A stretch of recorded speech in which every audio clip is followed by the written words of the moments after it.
So we can start with mantra. Om Bang me manasi pratishthitam mano me vachi pratishthitam aviravirma edhi vedasyama ani saha shrutam me ma prahasihi anena dhitena Horatran samdadhami ritam vadishyami satyam vadishyami tanmamavatu tadvaktaram avatu mam avatu vaktaram avatu vaktaram Om Shanti Shanti, Shanti.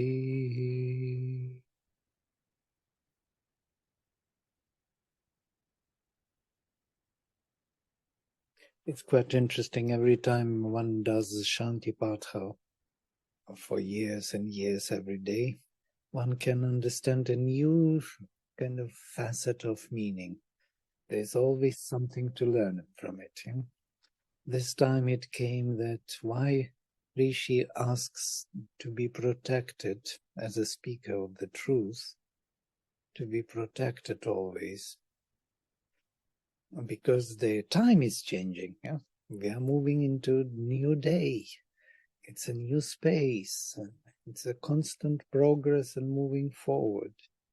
And this protection of the truth, which he expresses for this Manvantara, for this particular plan of a group soul, is essential. He has to be protected. He has to be connected to that truth, because this connection is happening by the movement forward.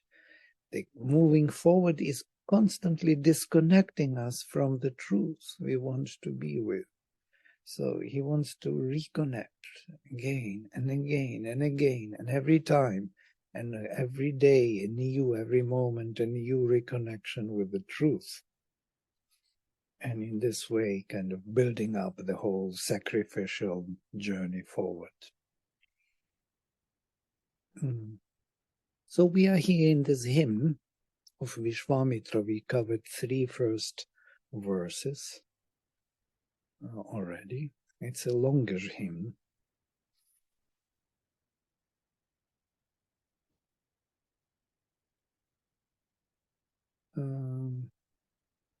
And we looked into these rivers or sisters, 10 sisters, fingers of the luminous mentality.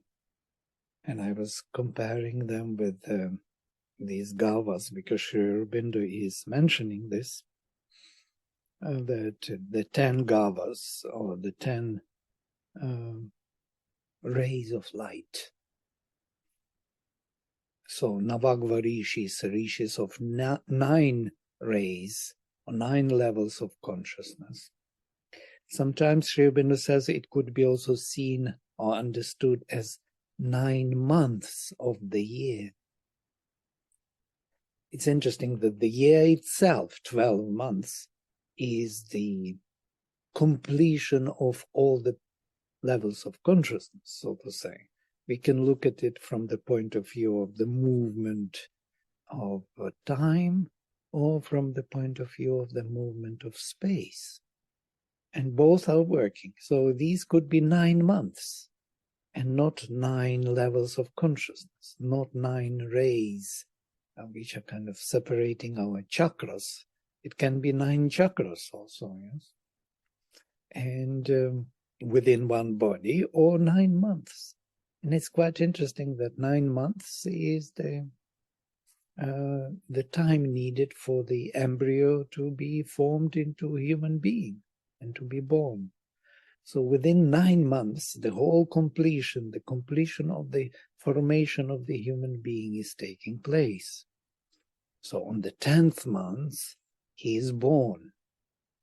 And that 10th month, Dashagvarishis, is when they break through to the Svar world, and they reconnect with the light of the sun. So the light of the sun can enter into this lower hemisphere of our triple worlds 3 times 3. Agni, I just wanted to say that Felicia is here. She's my colleague and she was interested in joining. Oh, yeah. Please. Hi. Welcome. Welcome to our party. Thank you. So this basically, this simple scheme which is here with in the blue is actually describing the whole vision of the Veda. Truly speaking, not only of the Veda, but integral yoga as well. You can see these triple physical, triple vital, and triple mental.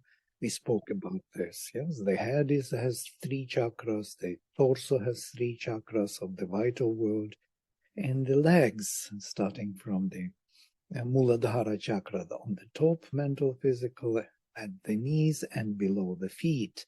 So these is triple world, 3 times 3, which constitutes the whole manifestation in time and space in the physical, vital, and mental world.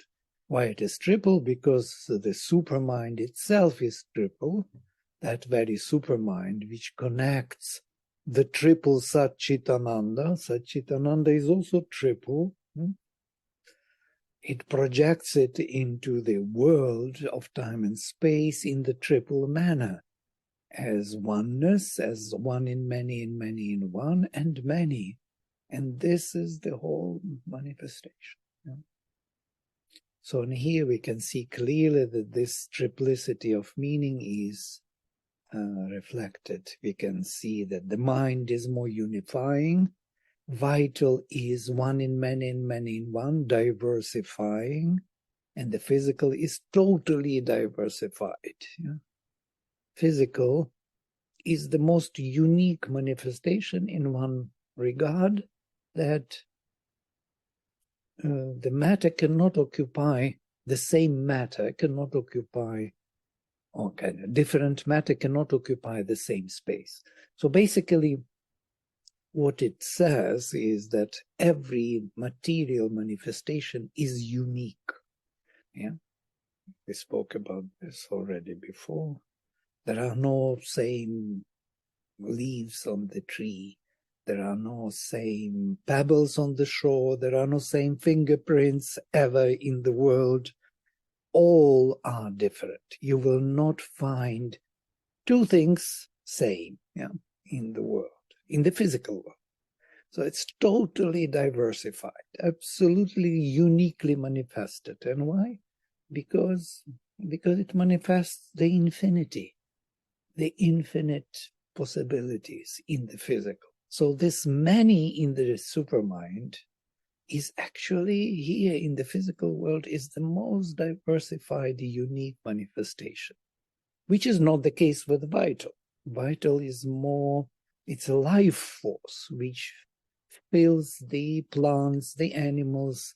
This is the breathing, and it is unique, but unique in a sense that the physical manifestation is unique, and the location of this being in time and space is unique. But there is something which is holding them together, one in many in one. This diversifying element of vitality which creates all the varieties of the physical world. And there is a mind which is unifying. It's a concept. That's Gotvam in the philosophy. The cowness, the quality of the cow as the concept, or the quality of the man, humanity. The same hands, the same head, the same structure, the vision, the concept, the idea is unifying all the diverse elements in the physical world. So we have these 3 One is unifying, other diversifying, and totally uniquely diversified. And on each of these, we have the same three. You see, mental, physical is more unifying. It is that mind of the cells, as Mother speaks of it. There is a mind of the cells, yeah, which makes cell work in a particular fashion. And all the same cells will work in that fashion because there is the same mind behind it. And there is vital. Vitality will be diversifying it, of course. There will be different vital force in different cells. And the physical element will be totally unique. So we have on the physical level this triplicity, on the vital level this triplicity. Mental vital is more unifying, this emotional heart. Vital is diversifying, and physical vital is constantly, totally, uniquely presenting the energies in the body. There are 72,000 nadis, streams of the electricity in the body, and they are all unique. And the same with the mind. There is mental mind, which is Sahasrara chakra, which is more unifying, which Rigveda calls illumined mind. There is vital mind, this third eye, the dynamic mind, the third eye, vital mind, which is diversifying, viewing everything in its own particular way, and physical mind, which is expressing the words, through language, and language flows in words in time and space and is totally and completely unique. So if you observe this, you will see that the triple supermind made its stamp on, kind of influenced all this triplicity 3x3 of the world. And all of them are interconnected. It's quite interesting that without the physical, there would be no manifestation. Without the vital, there would be no manifestation. Physical is present on all the levels. Vital is present on all three levels. And mental also. So it's a kind of tapestry interwoven. Yeah? There is no physical down and mental up. Mental is up, but physical is also up. Mind is up, but mind is also down, totally down. So altogether, this tapestry is the projection of the supermind. Yeah? So physical is there within the supermind already. This is an important thing. The time is there, the space is there, and the physicality is there. All the uniqueness, of infinite uniqueness is already there, which is projected in this format in time and space. So if we look at these 10 fingers or 10 sisters, they are here. These are 10 streams, 10 gavas, 10 luminous rays, 10 months of our birth. Here they are in another format. Yes, Kinshuk. Vladimir, I wanted to ask if we go by the fact that in the physical, everything is highly diversified, everything is separate from each other, and two things cannot occupy the same time and space, then in the mental mind place, two things should be able to occupy the same time and space. Yes, I'm just absolutely. trying to think through how this can happen. Yeah, you're right. So in the mind, it is possible because the concept, what is concept, what is idea? Idea is consciousness force, yes.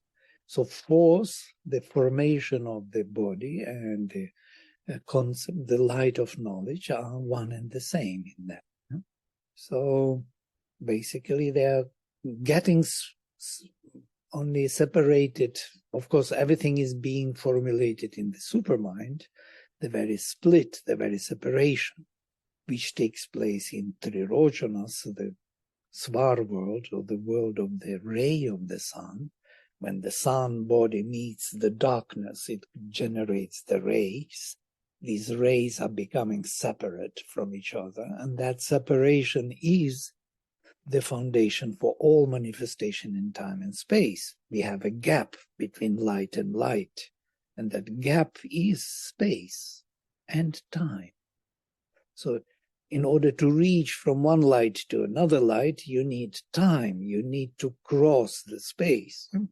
So basically, it's one beautiful manifestation, the most marvelous and the most magnificent, unthinkable. We cannot really fathom this beautiful creation, but still we can speak about this in those terms because we have a mind which can diversify and also conceptualize. So we see this sameness and the difference. And by that, we, the light of knowledge can enter and express itself through the mind. Somewhere Sri Aurobindo in the Kena Upanishad says that, there is the whole verse about Brahman, that Brahman is unknowable, but Brahman wants to be known. And he manifests or creates in the mind the capacity of the mind to capture the thought, by the thoughts, some idea or some presence of Brahman. It is Brahman who wants it. He wants to be known to us. Yeah? So it's quite interesting. So there is a way of thinking about it which could lead us to this connection. Yes, Nidhi? I wanted to say, can we relate this to the 9 Navratris, and every day is like for different mother goddess and different chakra, and then we evolve, and the 10th day you get the victory over. Why not? If you see it, I never knew Navaratri that well. I never compared it, but most probably something is there. And the whole idea of 9, the number 9, think about from mathematical point of view. Yeah, why 9 and then 10? What is 10? And 10 is again 1. It's a new cycle. Yes. So 3 times 3 is the full cycle. And then 10 is the beginning of a new cycle. 1, 0. And because I know, like in Tantra, that's the main practice. And then Sri Aurobindo had he went deep into Tantra. Right. Tantra is, as Tantra itself says, it is the Veda in Kali Yuga. So basically, it is given, the Veda is given in Kali Yuga will be Tantra. Because Kali Yuga needs more kind of rationality. Right. So we covered this, and there is a beautiful passage. I said we will read it through. We may read it. It will give us an idea of how the Veda works and how these 10 sisters work. The father of all things, it is Sri Aurobindo's text. Is it too small for you? Can increase it.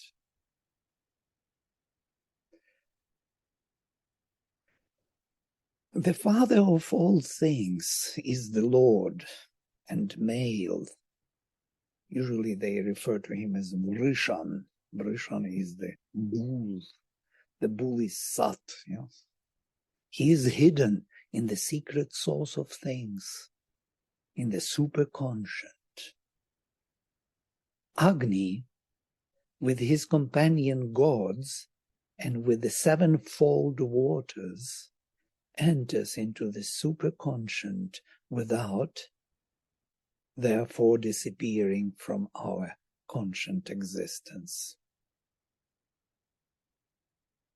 Finds the source of the honeyed plenty of the Father. So Agni is rising with all his support of the gods, because they will have to support him. They are coming from above. He brings them down to support his own rising. So, and he finds the source of honeyed plenty of the Father of things and pours them out on our life.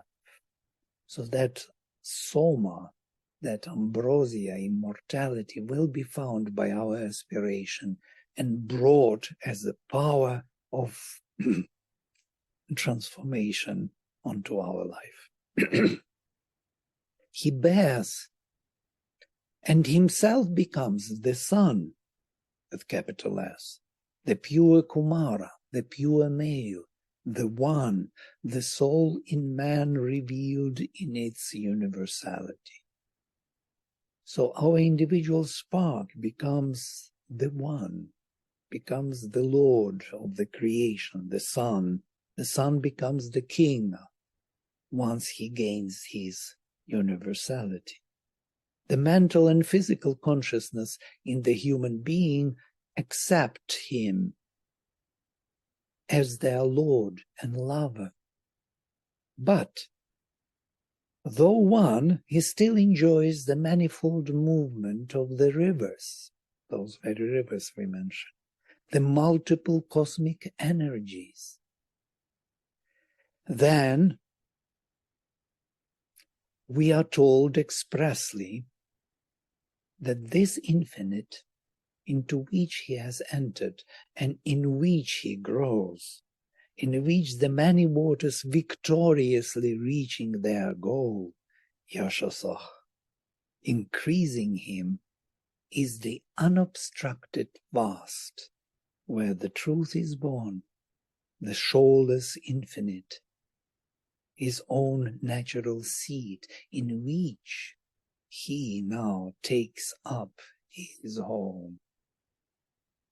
I know it's a very complex thing. If you start thinking about this, you need to read several times these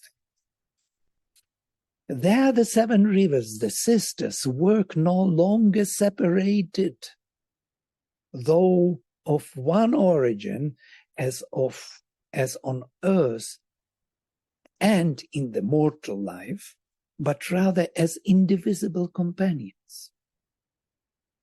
In that entire meeting of these great ones, Agni moves in all things and upbears all things. So these seven rivers, these very, I mentioned here 10, but these 10 can be justified by 7 because each one of these is one stream. There is a physical stream, vital stream, mental stream, supramental stream, and 3 transcendental streams. These are the rivers. Yeah?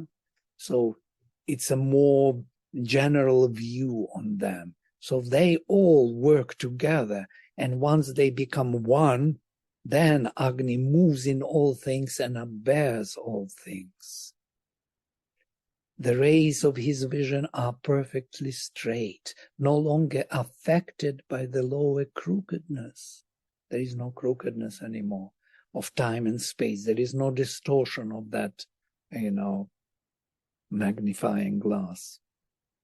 He, from whom the radiances of knowledge, the brilliant herds were born, these very rays of light, now gives them this high and supreme birth. He turns them into the divine knowledge, the immortal consciousness. So all these levels will become immortal. They are immortal. Only in time and space they behave as if they are not. But he will give them a new birth. This also is his own new and last birth of Agni. Agni will be finally born as the Lord of manifestation through them and by them, once they are turned into the divine properties into the immortal consciousness. He who was born as the son of force from the growth of earth, he who was born as a child of the waters, is now born in many forms to the goddess of bliss. She who has the entire felicity, that is to say, to the divine conscious beatitude, in the shoreless infinite. The gods or divine powers in man, using the mind as an instrument, reach him there, unite around him, set him to the great work of the world in this new, mighty, and effective birth.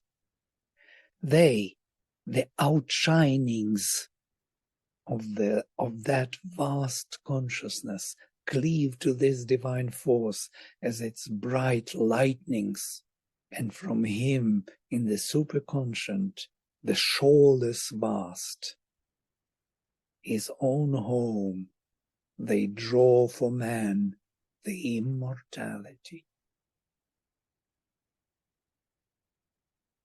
They draw for man the immortality. I know this is just more than poetry. It's something which is going far beyond our reach. But nevertheless, we have to know what we are capable of, even if we are totally bewildered. This bewilderment is productive because we have to be wondering about our incapacities. Why we are so restricted. But this interesting, once the fire is born finally to his last birth, he will draw through all the levels on which he was ignited the immortality to human existence. That's what will happen. Yeah? That's the way to immortality. Such, then, profound, coherent, luminous behind the veil of figures in the sense of the Vedic symbol of the 7 rivers, of the waters, of the 5 worlds, of the birth and ascent of Agni, which is also the upward journey of man and the gods, whose image man forms in himself from level to level of the great hill of being. So we are forming the images of the gods in ourselves. We are using these godheads, universal godheads, with the help of our aspiration within us to formulate ourselves in the final arrival to immortality. These are our universal elements of our consciousness. Once we apply it and seize the true sense of the symbol of the cow and the symbol of the soma with a just conception of the psychological functions of the gods, all the apparent incoherences and obscurities and far-fetched chaotic confusion of these ancient hymns disappears in a moment. We will see very coherent and meaningful expression of our journey. Simply, easily, without straining there, disengages itself the profound and luminous doctrine of the ancient mystics, the secret of the Veda. Well, it is to Sri Aurobindo. Suddenly it reveals everything. But for us, it requires a little work. Yeah? But it's interesting that he says in this way, yeah? That he himself says in this way. that all apparent incoherences and obscurities and far-fetched chaotic confusions of these ancient hymns disappears in a moment. One moment and everything disappears. And you have a clarity, and you see the journey, and you see all the meaningful names of the gods and what they do and what they bring to our table.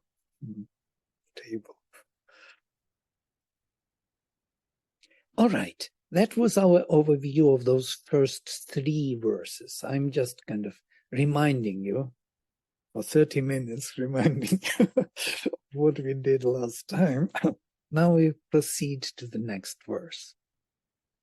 Avardhayan subhagam sapta yahvih. Here they are, sapta yahvih. Shvetam jajnanam arusham mahitva. Shishum najatam abhi aruch ashvah. Devaso agnim janiman vapushyan. The 7 mighty rivers increased the blissful flame. This is the same idea. They who are ignited by him now will be supporting him and increasing his brightness. Yes? With his birth, ruddy glowing in his mightiness, the mares went up to him as to a newborn child. These mares, these 7 streams of power and consciousness, approached him as a newborn child. The gods gave body to Agni in his birth, and all the universal powers rushed and formed the body of this newborn Lord of creation. And 7 power streams strengthened the blissful, this is my interpretation. White was he born, and reddish has become by his greatness. Or reddish, or you can say, yes, golden he has become by his greatness. White he was born, and golden he has become. As if to the child born, here the swiftnesses, these mares as ashvas, as the horses, these are the swiftnesses of power and consciousness. Swiftnesses of power have rushed towards him. And thus the Godheads formed his beautiful body while he was born. In the process of his birth, they were formating his beautiful body. All the universal powers were there, participating in the birth of the Supreme. This is the Supreme, the Purushottama of this scheme which I was giving you before, this one.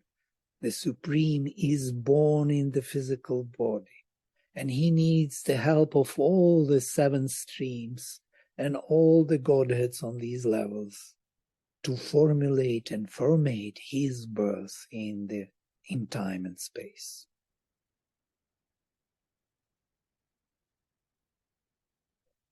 And then Shukrebich angaich rajach atatan van gratum punanach kavibich pavitraich shochich vasana pari ayuch apam shriyo mimite brihatir anunach. Such a royal diction, anunach. You will not find these words in the classical Sanskrit. With his bright limbs, he has built wide the mid-world, purifying the will of his pure seer powers, wearing light like a robe around the life of the waters. He forms his glorious, vast, and ample. His glories vast and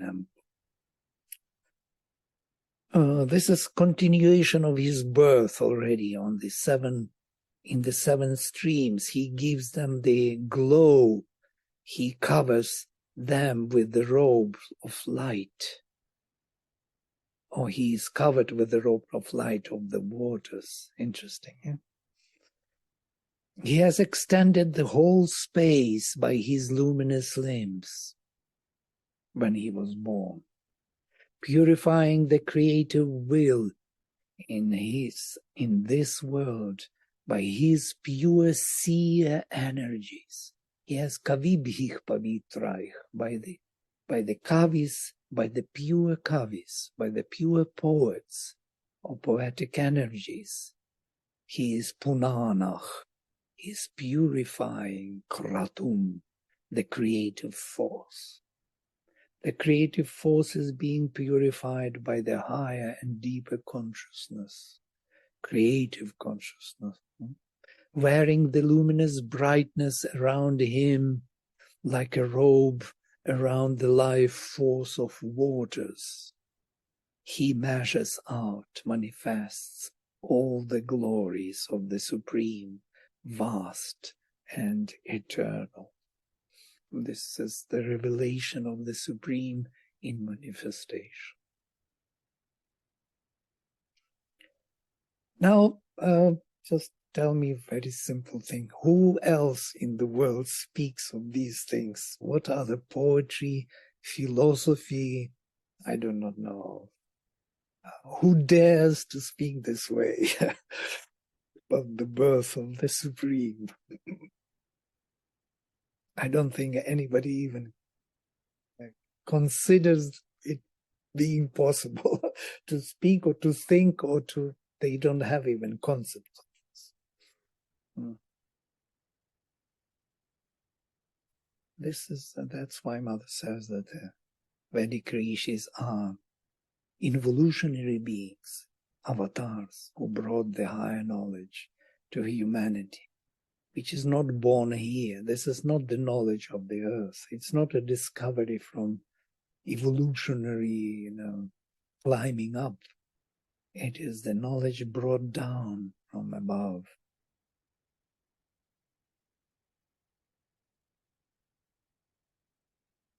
Most probably that's why they never speak about mukti, because they don't need mukti.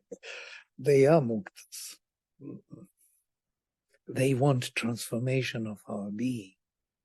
They don't want us to be liberated. They want us to be transformed.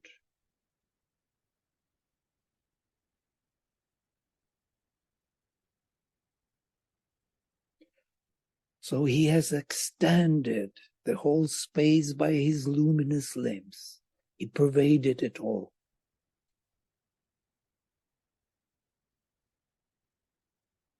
Agni, who was born as the Supreme, purifying the creative will in this world by his pure seer energies,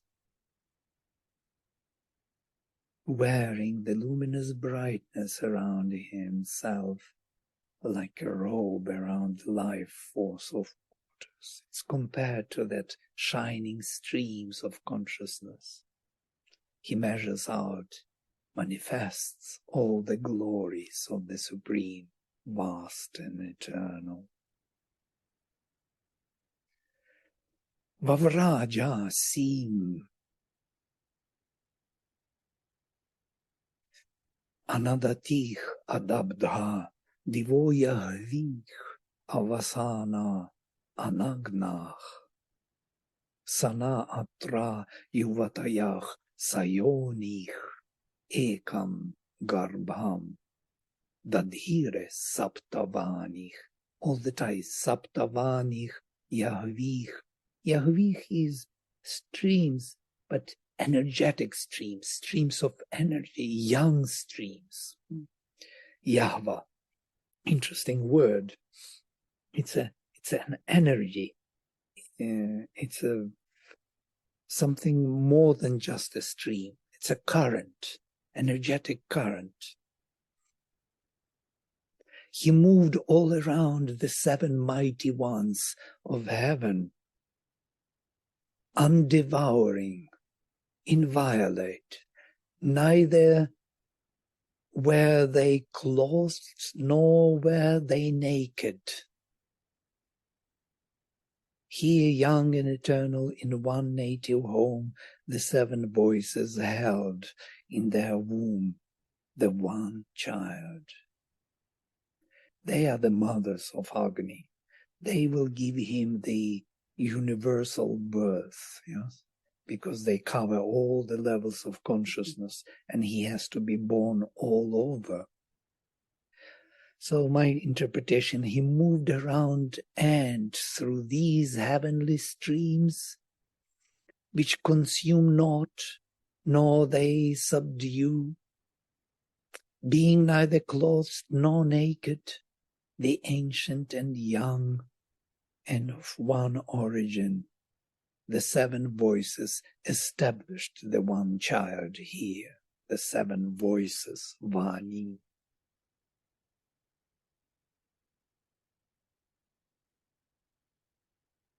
Vavraja, it's from root Vraj, to roam around, not go somewhere, go everywhere, round and round. He indeed moved around.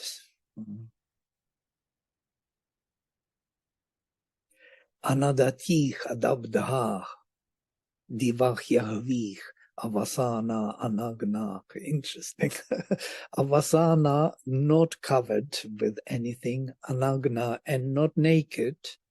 Yahweh, these currents of stream of heaven, divach, adabdha, which cannot be subdued, which cannot be suppressed.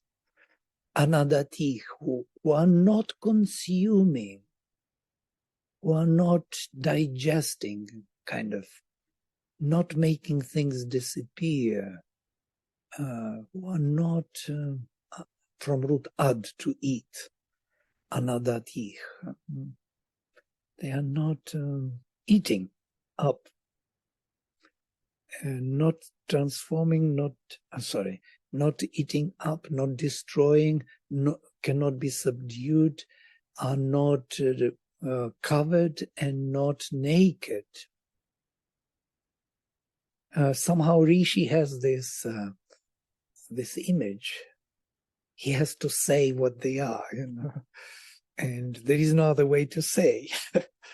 So you have to use the language of the earth. So on earth you are either covered or you are naked, but they are not neither covered nor naked. So if you can imagine something like this, then that was that stream, that river. Interesting. There is a neither nor.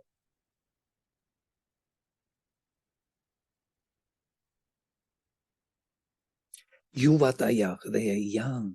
Sayonich, with one yoni, with one origin. Sanach, sanach, it could be ancient. They are ancient and young. Ancient and ever young, with one origin. Ekam garbham, dadhire, holding one garbha, saptavanich, the seven voices, the seven expressions of consciousness.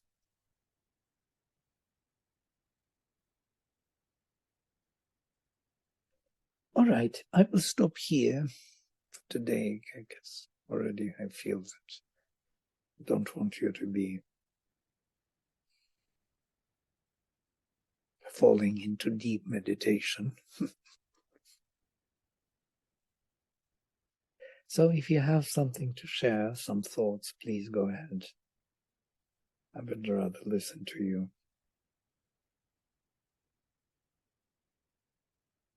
Neither clothed nor naked. I sense it to mean there is nothing hidden about them. At the same time, there is nothing visible about them. Super. So Very nice.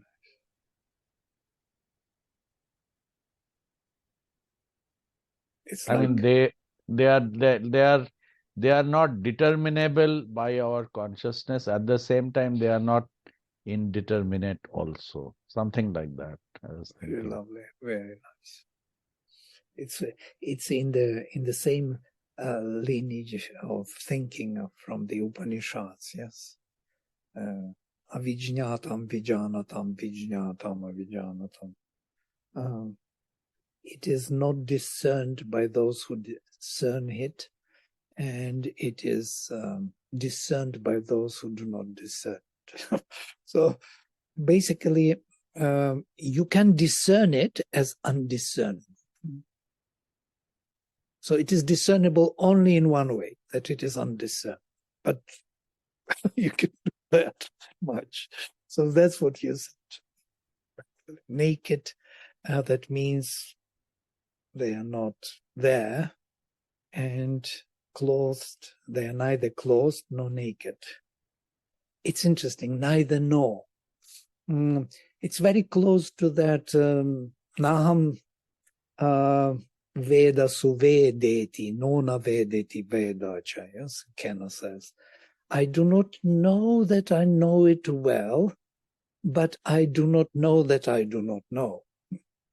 So it's something better than simply I know that I don't know. So I cannot say that I know it well, but I don't know that I don't know it at all. So it's neither naked nor dressed. It's in the same manner of thinking because it's very subtle. It cannot be determined by the mind. And at the same time, mind has a glimpse of it because Brahman wants our mind to know about it. Yeah? So we have that excess, but not full excess, not kind of knowing it as such in a particular form. Yeah, this is a very good suggestion, actually. A Vedic expression of that, which in Upanishads they express in this way. Some other thoughts? Somehow naked and dressed attracted more than anything else. Everything else disappeared in the light of some kind of consciousness. This is the concretest we could catch from the hymn. Also, the whole role of physical, vital, and mental in each, so physical is to mental is to receive, and vital is to diversify what we receive, and physical is the ground where it manifests. So in each, this is how it is, right? Like all these different chakras and everything is about this. Well, chakras are the centers of consciousness which manifest a particular level of consciousness. Yeah? So in the subtle, in the sukshma sharira. But in the gross sharira, we can see only the physical. And we can see the head, the torso, the legs. Yeah, we see different functionalities. We hear the sound, or we speak the speech. This physical speech, physical mind is being expressed through word. Yes, we perceive it. But what is interesting about physical, that it is seen as a separate creation, as it is, as being. Each element is seen as a being, as a self. Is it not amazing that this infinity of one can manifest infinite varieties of beings, and we perceive them as separate beings? But it's also so stupid because then it causes a lot of wars and fights. Well, stupid or not, I love this word stupid. Yes, in a way, that gap between you and me is very stupid, but it is productive. It produces something.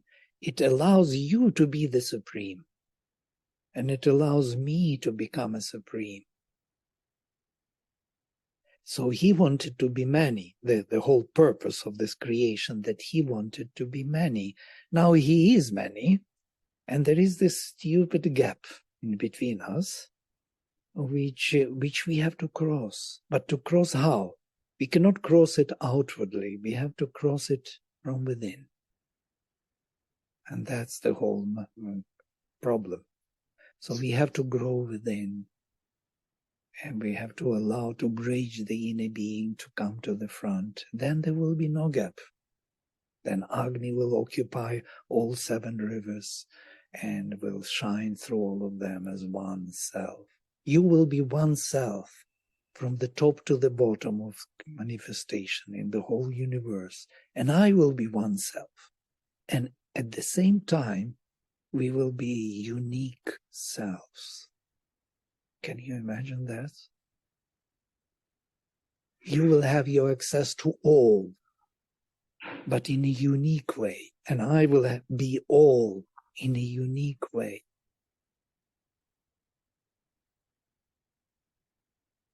This is him. This is Purushottama. He is like this. In each point of his being, so to say, there is no space and time there. That's why he can be, in each point of his being, he can be infinite.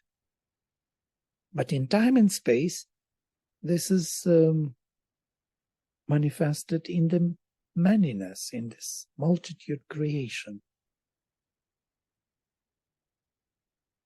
Those spots where there is no time and space, in time and space, are manifested as you and me, with the gap, stupid gap in between. I love this idea, stupid gap.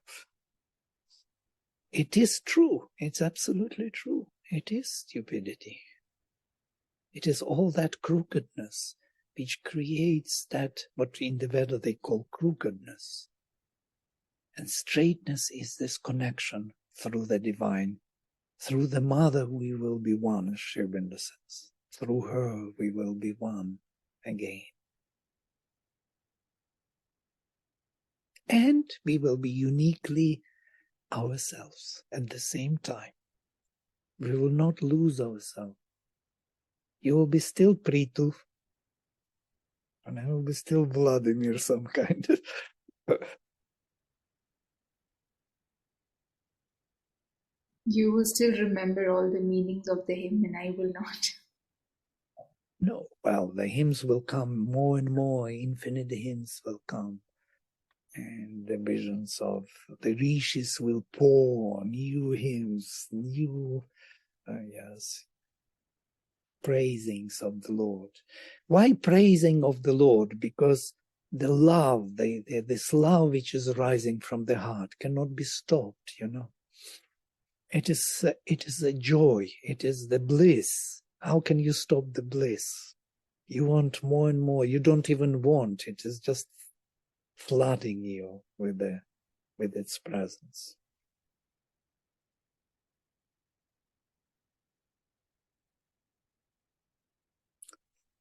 Yeah. Autopilot tells us, looking at a transcript, it is a discussion of Hindu philosophy. Thank you for clarifying. The AI is interfering with it. It also wants to be part of it. Mm.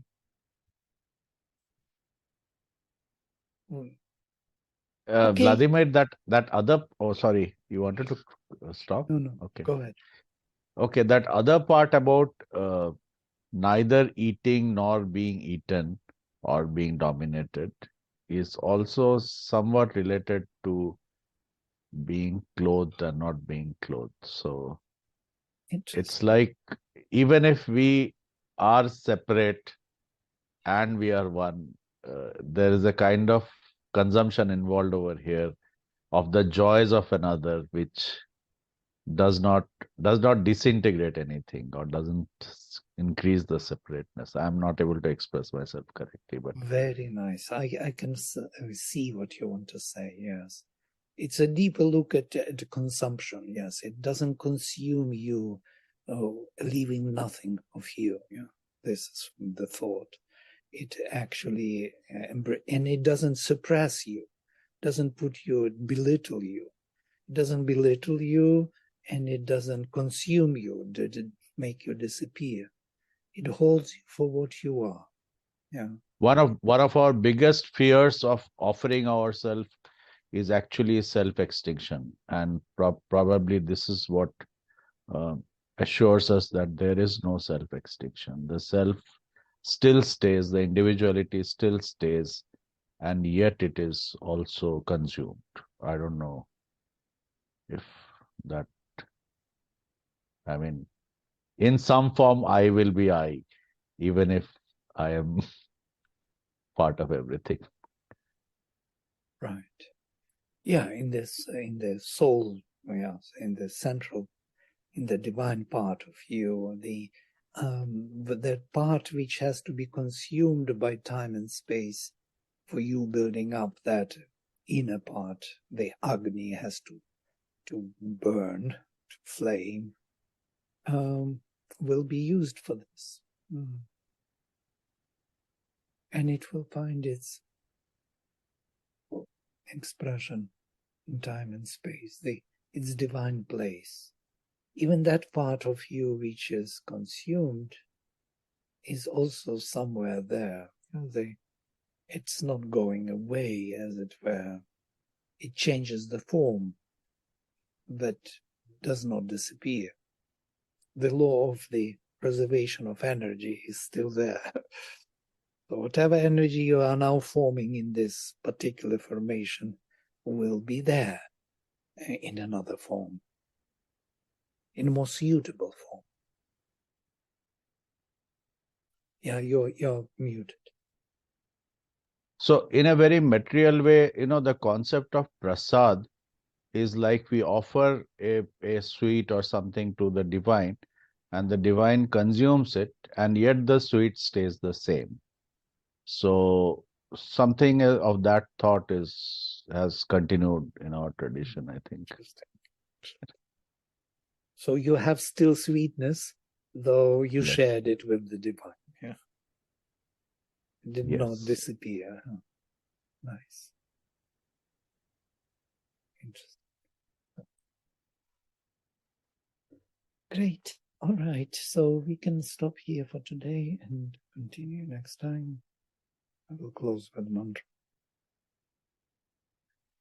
Om Sarve Bhavantu Sukhinaha Sarve Santu Niramaya Sarve Bhadrani Pashyantu Ma Kaschit Dukha Bhag Bhave. Om Shanti Shanti Shanti.